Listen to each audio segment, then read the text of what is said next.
So, you're a vampire now. Congrats. Did you pay attention to the story, or did you skip through it at Mach 5 speed?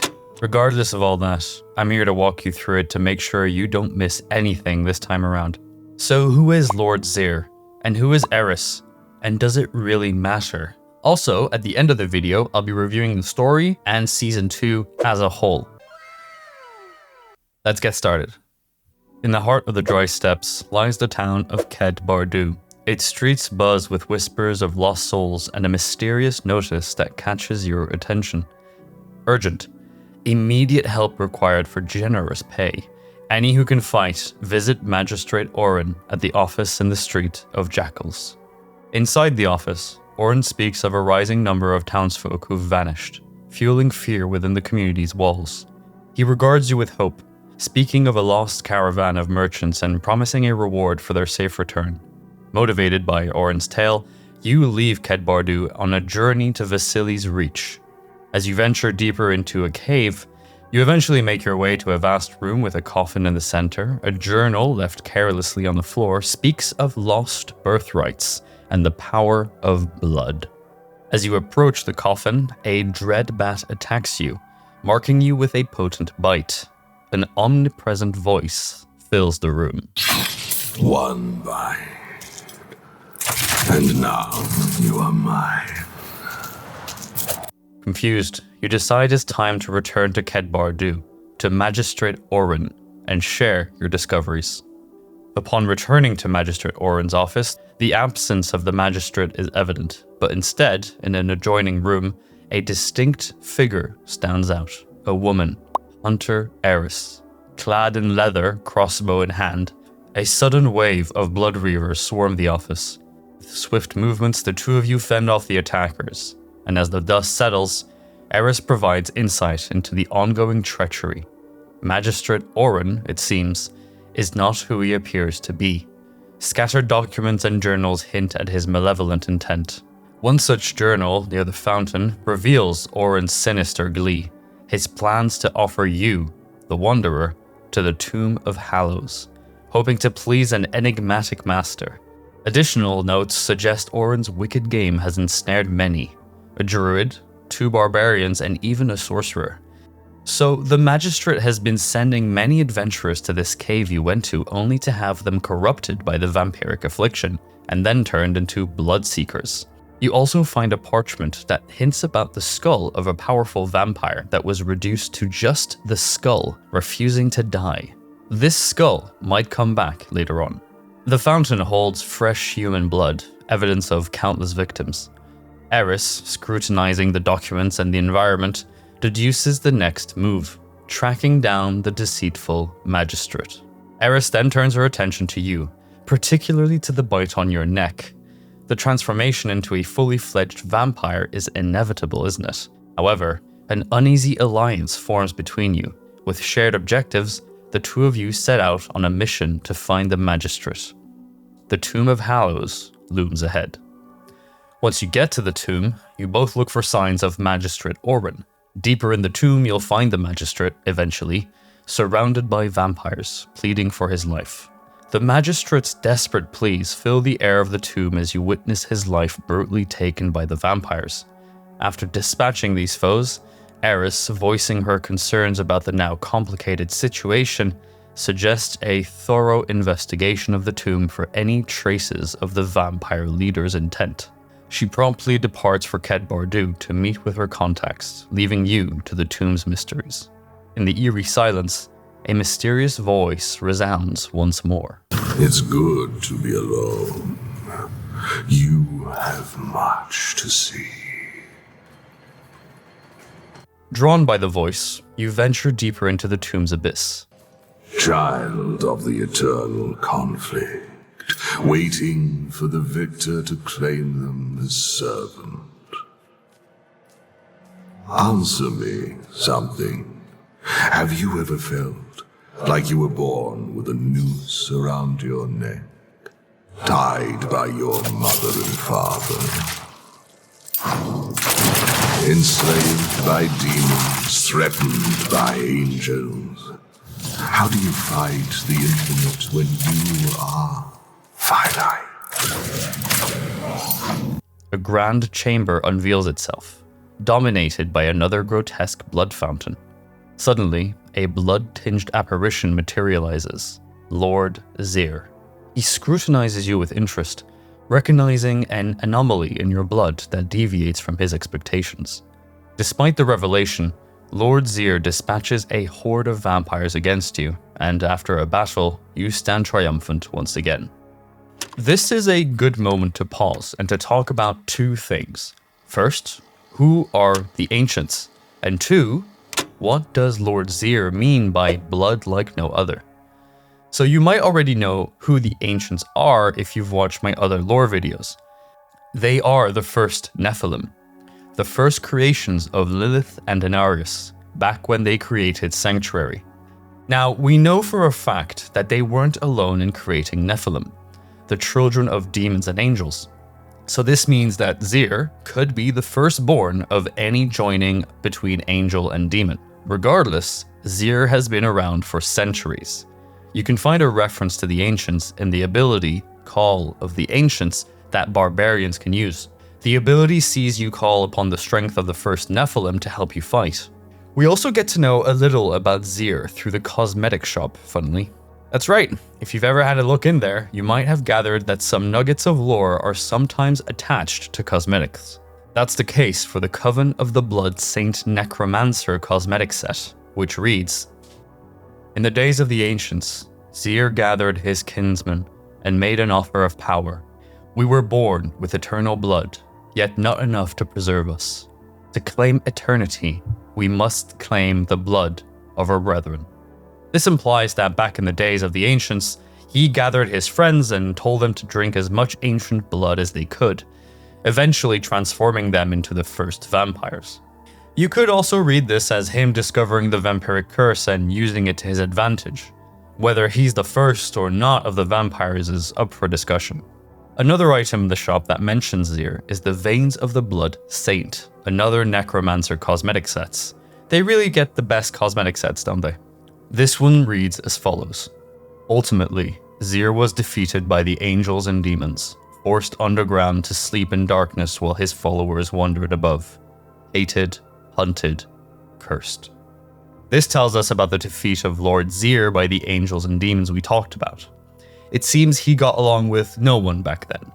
He was eventually banished into the City of Ancients, awaiting his revival while his children, the vampires, were loose on Sanctuary. Now, I want to talk about what this blood like no other piece of dialogue means.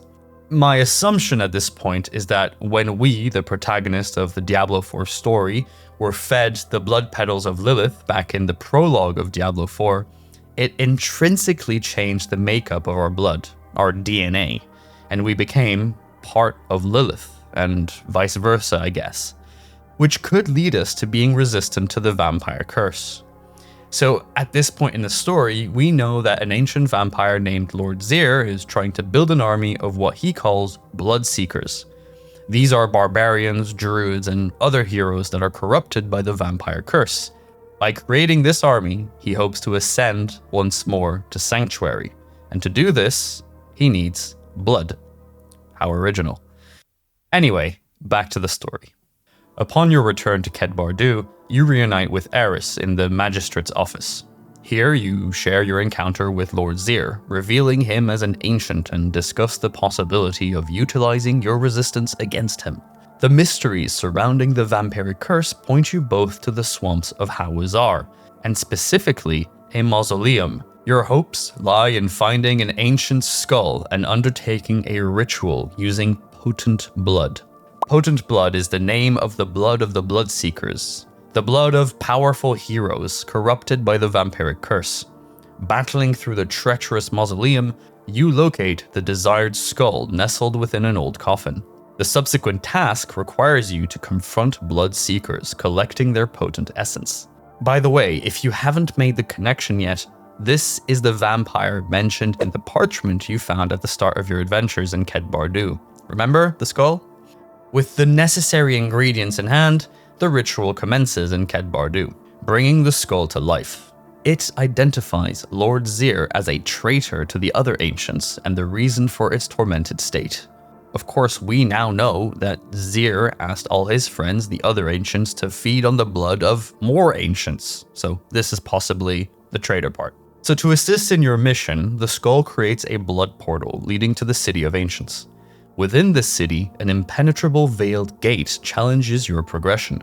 Recognizing the ancient runes sealing it, you both take the portal back to Ked Bardu. That was fun.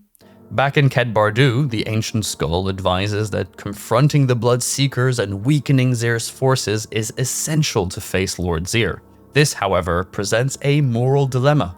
Engaging with the Bloodseekers might intensify your transformation.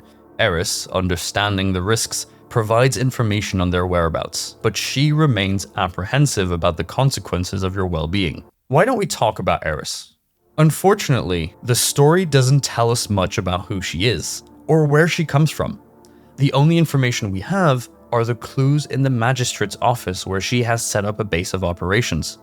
If you snoop around, you can find her personal notes that read as follows. Dreamed of him again, half dead in the change, desperate, starving. I barely recognized my brother, and he saw only the blood in my veins. And when he reached out, I ran. Thought nothing of him, of his suffering, only my survival. With this clue, we now can understand the motive of Erin's hunt for the vampires. It seems from her journal that she lost a loved one to the vampiric curse, a brother. This is the only real clue we have to tell us anything about Erin. The rest are maps or logs of Bloodseekers that she's identified. So it just solidifies her position as a vampire hunter, but doesn't tell us much about where she comes from. So now that you have all the information you need, it's time to go hunt down some Bloodseekers.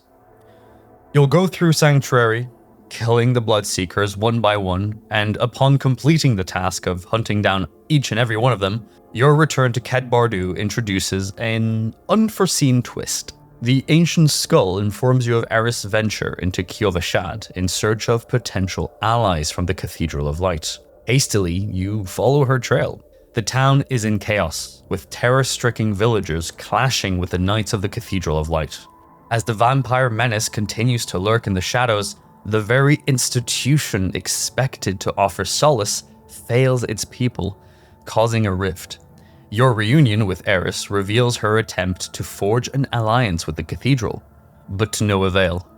Lord Zir's vampire army spreads its influence, with every drop of blood strengthening his dominion over Sanctuary. So it's time to act. You confront the vampire forces, dispatching seeker after seeker, each battle honing your skills and intensifying your power, or as you know it, leveling up. Erys, observing your growing prowess, deems you ready to challenge Lord Zir himself. She also notes the mysterious disappearance of the ancient skull. Where did it go? Its whereabouts unknown. Will we see him again? Who knows? Who cares, mostly? Undeterred by these distractions, you march to the city of ancients, Lord Zir's voice piercing the air. Foolish child. I gave you your power. You were mine the moment you crossed my threshold. This foreboding warning doesn't deter you. Your persistence frustrates Lord Zir. Enough! Approach the throne. The battle against Zir is tough. I died 3 times personally. However, perseverance prevails.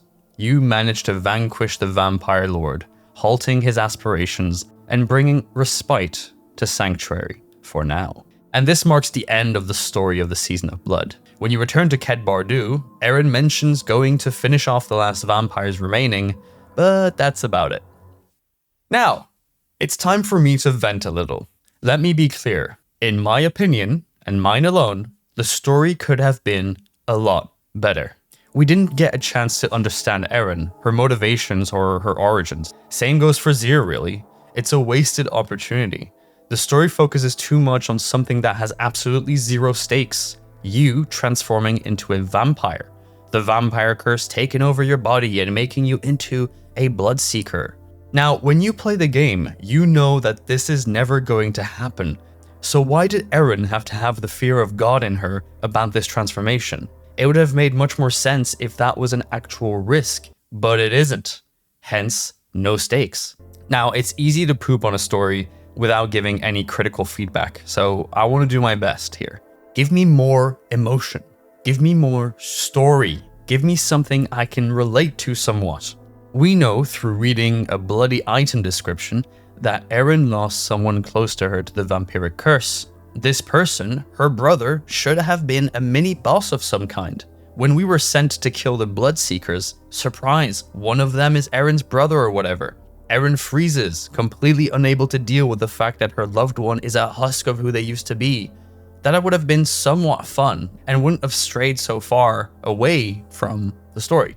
Another one, what if Erin was to get bitten? Maybe she slowly transforms, or even better, maybe she gets killed by her loved one as a big climactic set piece. So many ideas come to mind. I want to mention that most of the times these stories are culled by the technical features.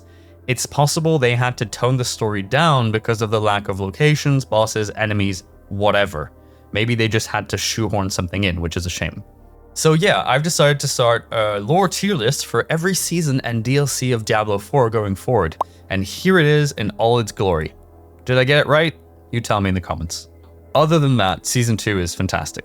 I've been having a lot of fun with the events going on in the world and the speed at which you level up. I'm itching to get back into it as I'm recording this and level up my rogue. The vampiric powers are especially good, changing how the game plays and keeping the game fresh as I level up. And I'm surprised how quick the leveling is going too. It's particularly fast, which is really welcome. The new Blood Harvest events are dynamic and busy, which I really love. You can't go far without falling on 20 plus enemies, which is awesome.